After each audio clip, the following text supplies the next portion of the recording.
வணக்கம். இன்றைய முக்கிய செய்திகள். புதுச்சேரியில் ஹெல்மெட் குறித்த விழிப்புணர்வு நிகழ்வில் போக்குவரத்து விதிமுறைகள் குறித்த கேள்விகளுக்கு பதிலளித்த பொதுமக்கள் 20 பேருக்கு ஹெல்மெட் பரிசாக வழங்கப்பட்டது. நீதிமன்ற உத்தரவுப்படி வருகின்ற ஜனவரி 1ஆம் தேதி முதல் புதுச்சேரியில் ஹெல்மெட் அணிவது கட்டாயம் என்று காவல்துறை சார்பில் அறிவிக்கப்பட்டுள்ளது. இந்த நிலையில் ஹெல்மெட் அணிவதன் அவசியம் குறித்து பொதுமக்களுக்கு புதுச்சேரி காவல்துறை சார்பில் பல்வேறு விழிப்புணர்வு நிகழ்வுகள் நடத்தப்பட்டு வருகின்றது. அதன்படி பேச்சுப் போட்டி, வினாடி வினா மற்றும் பேரணி ஆகியவை நடத்தப்பட்டு விழிப்புணர்வு ஏற்படுத்தப்பட்டது. இதன் ஒரு பகுதியாக புதுச்சேரி போக்குவரத்து காவல் பிரிவு சார்பில் ஹெல்மெட் அணிவதன் அவசியம் குறித்து விழிப்புணர்வு நிகழ்வு தவளக்குப்பம் 4 முனை சந்திப்பில் நடைபெற்றது. போக்குவரத்து முதுநிலை காவல் கண்காணிப்பாளர் பிரவீன்குமார் திருபாதி தலைமையில் நடைபெற்ற நிகழ்வில் பொதுமக்களுக்கு போக்குவரத்து விதிமுறைகள் குறித்தான கேள்விகள் கேட்கப்பட்டது. அதில் சரியாக பதிலளித்த 20 பேருக்கு இலவசமாக ஹெல்மெட் பரிசாக வழங்கப்பட்டது. இந்த நிகழ்வில் போக்குவரத்து காவல்துறை எஸ்பி மோகன்குமார், இன்ஸ்பெக்டர் கதிரேசன் உள்ளிட்ட பொதுமக்கள் என அனைவரும் திரளாக கலந்து கொண்டார்கள். இதுகுறித்து காவல்துறை முதுநிலை காவல் கண்காணிப்பாளர் பிரவீன்குமார் திரிபாதி கூறும்பொழுது, வருகின்ற ஜனவரி 1ஆம் தேதி முதல் புதுச்சேரியில் ஹெல்மெட் அணிவது கட்டாயம் என்று அறிவிக்கப்பட்டுள்ளது. அதன்படி அனைவரும் ஹெல்மெட் அணிய வேண்டும். தவறும் பட்சத்தில் 1000 ரூபாய் அபராதம் விதிக்கப்படும். தொடர்ந்து அதே தவறை செய்தால் ஓட்டுநர் உரிமம் ரத்து செய்யப்படும் என்று எச்சரித்தார். Zero tolerance towards non-use of helmet from January 1. So just to encourage public, motivate public, educate public and inspire them to wear helmet, we are launching small educational awareness programs. So today at this junction, Tavalakuppam, we have distributed the helmets to some of the road users based on some answers which they gave related to road safety. So my message to all of you is that we have to compulsorily wear a helmet because that's required for our personal safety. We should never think that it is because if I'll wear helmet then I won't be challaned. Don't wear helmet to avoid challan. Wear helmet to save your life. So be safe, keep others safe also on the road. Non-wearing of helmet is a violation under MV Act. Everybody is aware. There are Supreme Court guidelines also telling that everybody should wear helmet. So already law says that helmet wearing is a must. Otherwise you have to pay penalty and your DL may be also be suspended for 3 months. So our effort is to make everybody wear helmet. Earlier I am not aware that when was the last campaign was launched and whether it failed or succeeded. Our idea is to make people wear helmet. At present helmet use is around 5 to 7% only. We want to increase it up to say 20-25%. Later on in another 1 year maybe up to 40%. So within 2-3 years also if we can achieve 100% helmet use target, so that would be a good achievement for us. It's not that on January 1 or January 10 everybody would start wearing helmet. But at least we have to start requesting them and encouraging them, motivating them, telling them about the importance of wearing helmet. So they themselves will wear helmet. One day will come when everybody would start wearing helmet. Nobody will resist it. Yes, 1000 rupees fine, and also we will recommend immediate suspension of DL for 3 months. And every subsequent offence, same rule applies. 1000 rupees fine, again suspension of DL for 3 months. புதுச்சேரியில் பேருந்து கட்டணத்தை உயர்த்தியுள்ளது. இன்று முதல் அமல். அதற்கான அறிவிப்பை துணைநிலை ஆளுநர் கைலாஸ்நாதன் உத்தரவின்படி போக்குவரத்து துறை கூடுதல் செயலர் சிவகுமார் வெளியிட்டுள்ளார். இதன்படி ஏசி வசதியில்லாத நகர பேருந்துகளுக்கு குறைந்தபட்ச கட்டணம் 5 7 ரூபாயாகவும் அதிகபட்ச கட்டணம் 13 17 ரூபாயாக உயர்த்தப்பட்டுள்ளது.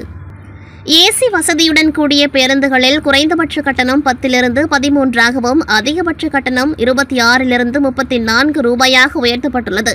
அதாவது குறைந்தபட்சம் 3 அதிகபட்சம் 8 ரூபாயாக உயர்த்தப்பட்டுள்ளது. ஏசி வசதியில்லாத டீலக்ஸ் பேருந்துகளுக்கு குறைந்தபட்ச கட்டணம் 12 16ஆகவும் அதிகபட்ச கட்டணம் 36 47 ரூபாயாக உயர்த்தப்பட்டுள்ளது. ஏசி இல்லாத விரைவு பேருந்துகளுக்கு புதுச்சேரி எல்லைக்குள் கிலோமீட்டருக்கு 75 பைசா என்பது 98 பைசாவாக உயர்த்தப்பட்டுள்ளது. 25 கிலோமீட்டர் வரை 20 என இருந்த குறைந்தபட்ச கட்டணம் 25 ரூபாயாக உயர்த்தப்பட்டுள்ளது. ஏசி விரைவு பேருந்து புதுச்சேரி எல்லைக்குள் கிலோமீட்டர் 1.30 என்பது தற்பொழுது ரூபாய் 1.69 உயர்த்தப்பட்டுள்ளது. வால்வோ பேருந்துகளுக்கான கட்டணம் புதுச்சேரி நகர பகுதிக்குள் கிலோமீட்டருக்கு ரூபாய் 1.70 தற்பொழுது 2.21 ரூபாயாக உயர்த்தப்பட்டுள்ளது. அதாவது முதல் 30 கிலோமீட்டருக்கு 54 இருந்த கட்டணம் தற்பொழுது 70 ரூபாயாக உயர்ந்துள்ளது. 2018ஆம் ஆண்டிற்கு பிறகு, அதாவது 6 ஆண்டுகளுக்கு பிறகு புதுச்சேரியில் பேருந்து கட்டணம் உயர்த்தப்பட்டுள்ளது என்பது குறிப்பிடத்தக்கது. சுற்றுலா நகரமான புதுச்சேரியிலிருந்து பெங்களூரு மற்றும் ஹைதராபாத் ஆகிய நகரங்களுக்கு விமான சேவை இயக்கப்பட்டு வந்தது. இண்டிகோ நிறுவனம் 72 பேர் பயணிக்கக்கூடிய ATR 72 சிறிய ரக விமான சேவையை புதுச்சேரியிலிருந்து பெங்களூர், ஹைதராபாத் நகரங்களுக்கு ஏற்கனவே தனியார் ஸ்பைஸ் ஜெட் நிறுவனம் விமான சேவை வழங்கி வந்த நிலையில் அதற்கு போதிய அளவிலான வரவேற்பு பயணிகளிடையே இல்லாததால் அந்த சேவை கடந்த மார்ச் மாதம் நிறுத்தப்பட்டது. இந்நிலையில் இன்று முதல் மீண்டும் தனியார் நிறுவனம் துவங்கியிருக்கின்றது. இன்று காலை 11:10 மணிக்கு பெங்களூரில் இருந்து புறப்படும் விமானம் பகல் 12:25 மணிக்கு புதுச்சேரி வந்தடைந்தது. விமானத்தை தண்ணீர் பீச்சடித்து வரவேற்கப்பட்டது. தொடர்ந்து விமானத்தில் வந்த பயணிகளை துணைநிலை ஆளுநர் கைலாஸ்நாதன் மற்றும் முதலமைச்சர் ரங்கசாமி ஆகியோர் வரவேற்றனர். பின்னர் புதுச்சேரியிலிருந்து 12:45 மணிக்கு புறப்பட்ட ஹைதராபாத் விமானத்தை துணைநிலை ஆளுநர் கைலாஸ்நாதன் மற்றும் முதலமைச்சர் ரங்கசாமி ஆகியோர் கொடியசைத்து அனுப்பி வைத்தனர். இதேபோல் மறுமார்க்கமாக அதே விமானம் பிற்பகல் 3:05 மணிக்கு ஹைதராபாத்திலிருந்து புறப்பட்டு மாலை 4:50 மணிக்கு புதுச்சேரி வந்தடையும். பின்னர் 5:10 மணிக்கு புதுச்சேரியிலிருந்து புறப்பட்டு மாலை 6:35 மணிக்கு மீண்டும் பெங்களூர் சென்றடைய உள்ளது. இதற்கான விமான கட்டணம் குறைந்தபட்சம் 3,500 ரூபாயாக நிர்ணயிக்கப்பட்டுள்ளது. கிட்டத்தட்ட 8 மாதங்களாக புதுச்சேரி விமான நிலையம் செயல்படாமிருந்த நிலையில் தற்பொழுது புதுச்சேரி விமான நிலையத்திலிருந்து விமான சேவை துவங்கியிருப்பது மகிழ்ச்சி அளிப்பதாக பயணிகள் தெரிவித்துள்ளனர். மேலும் தொடர்ந்து விமான சேவையை இயக்கவும் கோரிக்கை விடுத்துள்ளனர். இதனிடையே செய்தியாளர்களை சந்தித்த முதலமைச்சர் ரங்கசாமி புதுச்சேரி விமான நிலைய விரிவாக்கம் தொடர்பாக தமிழக முதலமைச்சரிடம் மீண்டும் கோரிக்கை வைக்க உள்ளதாகவும், மேலும் புதுச்சேரியில் இருந்து பல்வேறு பகுதிகளுக்கு விமானங்கள் இயக்குவது தொடர்பாக நடவடிக்கை எடுக்கப்பட்டு வருவதாகவும் தெரிவித்தார்.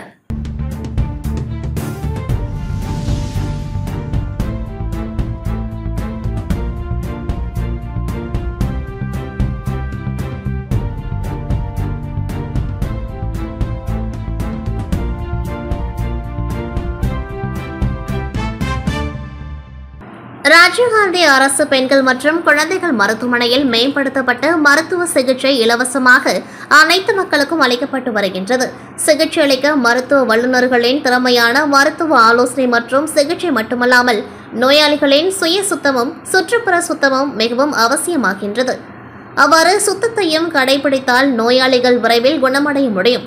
இந்த மருத்துவமனையில் மாவட்ட ஆரம்ப தலையீடு மைய திட்டத்தை செயல்படுத்துவதன் ஒரு பகுதியாக அப்பல்லோ மருத்துவமனையின் ஒருங்கிணைப்பு மற்றும் ஒத்துழைப்புடன் குழந்தைகளுக்கான இதய அறுவை சிகிச்சை மேற்கொள்ளப்படுகின்றது.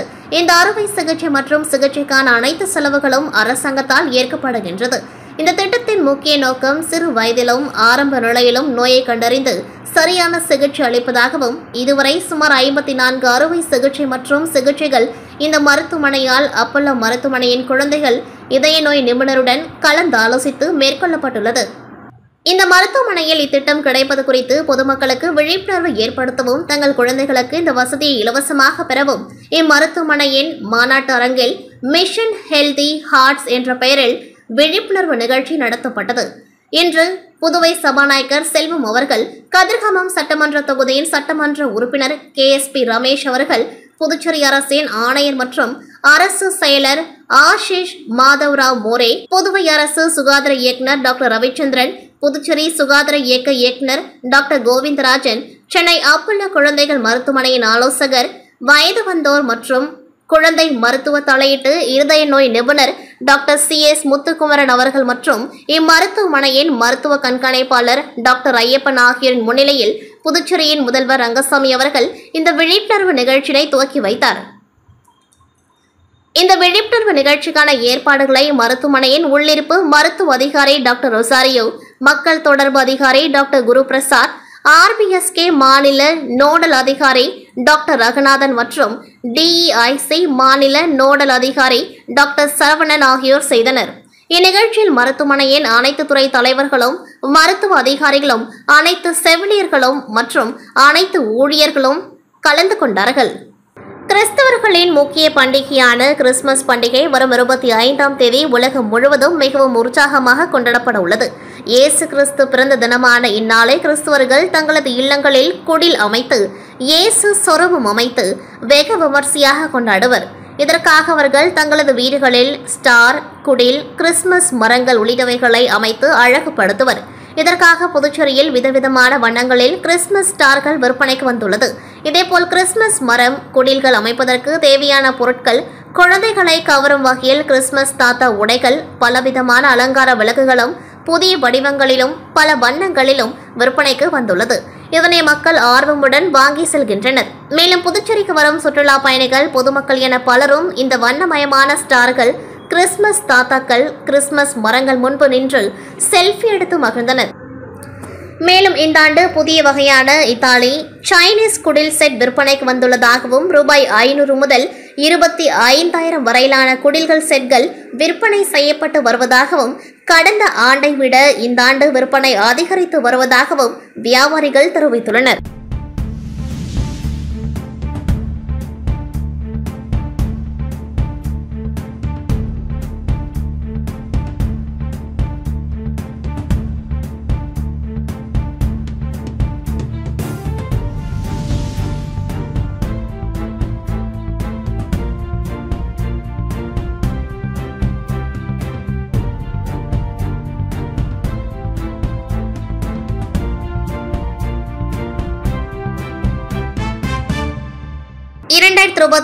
ஆண்டிற்கான மாத காலண்டர் காமராஜர் நகர் தொகுதிக்குட்பட்ட சாரம் வார்டு பகுதியில் சட்டமன்ற உறுப்பினர் ஜான்குமார் அவர்கள் இன்று வெளியிட்டார்.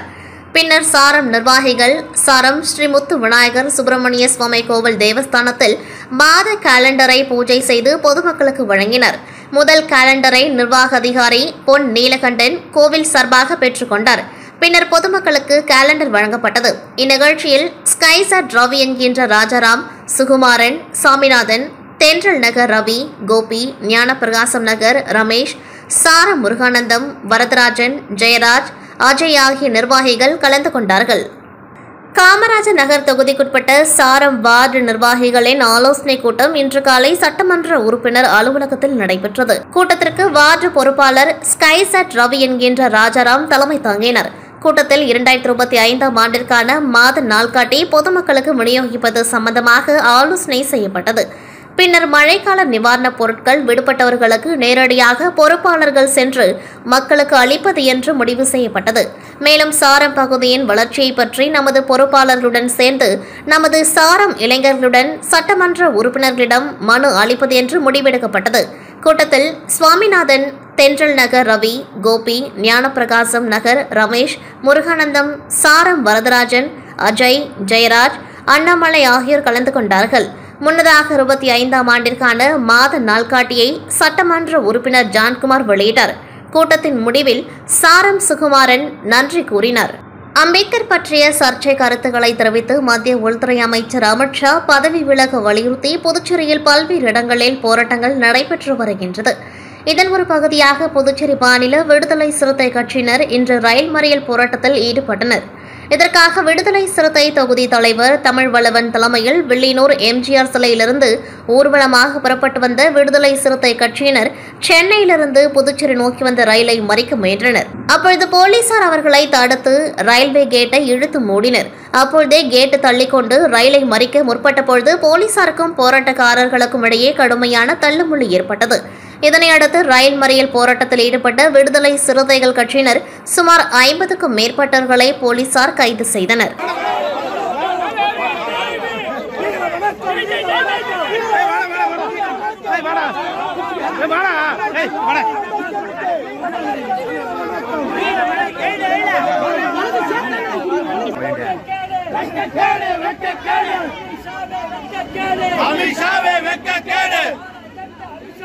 மானங்கெட்ட அமித்ஷாவே, வெட்கங்கெட்ட அமித்ஷாவே, பதவி விலகு, பதவி விலகு, கைது செய், கைது செய், கைது செய், கைது செய், மானங்கெட்ட அமித்ஷாவே.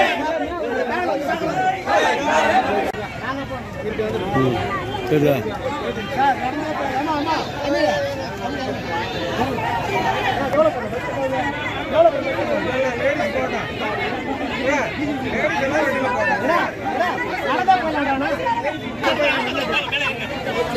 புதுச்சேரி சுல்தான்பேட்டையில் இயங்கும் ராக் இன்டர்நேஷனல் மேல்நிலைப் பள்ளியில் மாணவர் மற்றும் ஆசிரியர்களுக்கான மருத்துவ முகாம் நடைபெற்றது.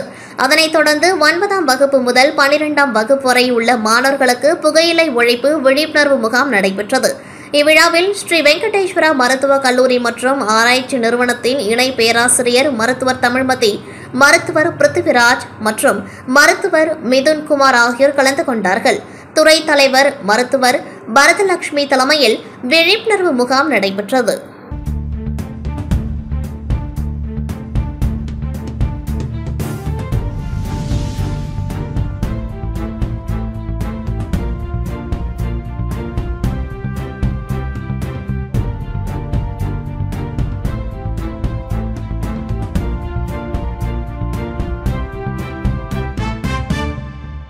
கீழ்புத்துப்பட்டு சுவாமி விவேகானந்தர் ஊரக சமுதாய கல்லூரியில் நேற்று பள்ளிக் கல்வியின் முக்கியத்துவம் மற்றும் பள்ளிக் கல்வியில் தோல்வியை தவிர்ப்பதற்கான வழிமுறைகள் எனும் தலைப்பில் சிறப்பு வகுப்பு நடைபெற்றது. புதுச்சேரி சரான தன்னார்வ தொண்டு நிறுவனம் வாயிலாக குடும்ப மனநல ஆலோசகர் அகஸ்திய கண்ணன் அவர்கள் இச்சிறப்பு வகுப்பை நடத்த சுவாமி விவேகானந்தர் ஊரக சமுதாய கல்லூரி ஏற்பாடு செய்திருந்தது. சுமார் 1.5 மணி நேரம் நடந்த இச்சிறப்பு வகுப்பில் கல்வியின் முக்கியத்துவம் மட்டுமின்றி பள்ளி கல்வியை சிறப்புடன் படித்து உயர்ந்த பதவிக்கு செல்வதற்கு குடும்ப சூழலோ அல்லது பண வசதியோ ஒரு சவாலாக இருப்பினும் அதை முறியடித்து வாழ்வின் உச்சத்தை எட்டியவர்களை உதாரணமாக வைத்து சிறப்பு வகுப்பை வழிநடத்தினார் அகஸ்திய கண்ணன். IRS பதவி வகித்துக் கொண்டிருக்கும் நந்தகுமார், முதலெழுத்து சித்தர் பாலகுமாரன் உட்பட பல்வேறு சாதனையாளர்களின் வாழ்வியல் நிகழ்வுகளை உணர்ச்சி பூர்வமாக வகுப்பெடுத்தார். சிறப்பு வகுப்பில் இளம் சிறுவனாக உலக சாதனை நிகழ்த்த ஆசைப்பட்டு அதை வென்று காட்டிய செஸ் மாஸ்டர் குகேஷ் அவர்களின் வாழ்வியல் நிகழ்வுடன் நிறைவு செய்தார். பள்ளி படிப்பை மாணவர்கள் தொடரவும் கல்வி கற்றலின் அவசியத்தை புரிய வைப்பதற்கும் அதே நேரத்தில் பள்ளி படிப்பை தொடர இயலாவிட்டாலும் வாழ்வில் பெரும் சாதனையாளராகலாம் எனும் புரிதலை மாணவர்கள் மத்தியில் எடுத்து சொல்வதற்கு கல்லூரி நிர்வாகம் இந்த சிறப்பு வகுப்பை ஏற்பாடு செய்திருந்தது. சிறப்பு வகுப்பில் 13க்கும் மேற்பட்ட பல்வேறு பிரிவுகளில் தொழிற்கல்வி பயிலும் மாணவ மாணவிகள் மிகுந்த அக்கறையுடன் பங்கேற்று சிறப்பித்தனர். சிறப்பு வகுப்பில் நிறைவில் அகஸ்திய கண்ணன் அவர்களுக்கு கல்லூரி சார்பில் நினைவு பரிசு வழங்கப்பட்டது. அம்பேத்கர் பற்றிய சர்ச்சை கருத்துக்களை தெரிவித்து மத்திய உள்துறை அமைச்சர் பதவி விலக வலியுறுத்தி புதுச்சேரியில் பல்வேறு இடங்களில் போராட்டங்கள் நடைபெற்று வருகின்றது. இதன் ஒரு பகுதியாக புதுச்சேரி மாநில விடுதலை சிறுத்தை கட்சியின் தமிழ்நாடு புதுச்சேரி மாநில துணை செயலாளர் பாவாணன் தலைமையில் இன்று ரயில் மறியல் போராட்டத்தில் ஈடுபட்டனர். அதன்படி வெங்கட சுப்பா ரெட்டியார் சதுக்கத்திலிருந்து ஊர்வலமாக வந்த 100க்கும் மேற்பட்ட விடுதலை சிறுத்தைகள் கட்சியினர் சென்னையிலிருந்து புதுச்சேரி நோக்கி வந்த ரயிலை மறிக்க முயன்றனர். அப்பொழுது போலீசார் அவர்களை தடுத்து ரயில்வே கேட்டை இழுத்து மூடினர். அப்போதே கேட் தள்ளிக்கொண்டு ரயிலை மறிக்க முற்பட்ட பொழுது போலீசாருக்கும் போராட்டக்காரர்களுக்கும் இடையே கடுமையான தள்ளுமுள்ளு ஏற்பட்டது. மேலும் அமித்ஷாவின் உருவப்படத்தை அவமரியாதை செய்து போராட்டத்தில் ஈடுபட்டனர். அதனைத் தொடர்ந்து அமித்ஷாவின் உருவ பொம்மையை பெட்ரோல் ஊற்றி தீயிட்டு கொளுத்தினார்கள். போலீசார் அதனை தடுக்க முயற்சி செய்தும் காவல்துறையினர் கையில் உருவ பொம்மை இருந்தபோதே பெட்ரோலை ஊற்றி கொளுத்தினார்கள். எதிர்பாராத விதமாக தீ திடீரென பற்றி எரிந்தது. அவனை சாலையில் தரத்தரவென இழுத்து சென்றனர். இதனால் போலீசாருக்கும் விடுதலை சிறுத்தைகள் கட்சியினருக்கும் கடுமையான தள்ளுமுள்ளு ஏற்பட்டது. மேலும் விடுதலை சிறுத்தை கட்சியினர் ரயில்வே பாதையில் அம்பேத்கரின் உருவப்படத்தோடு படுத்துக்கொண்டு ரயில் செல்லாதவாறு தொடர் மறியலில் ஈடுபட்டனர். இதன் காரணமாக போக்குவரத்து சுமார் 1 மணி நேரத்திற்கு மேலாக பாதிக்கப்பட்டதோடு அப்பகுதியில் பெரும் பரபரப்பு ஏற்பட்டது. அதனைத் தொடர்ந்து காவல்துறையினர் அனைவரையும் வலுக்கட்டாயமாக கைது செய்து அழைத்து சென்றனர்.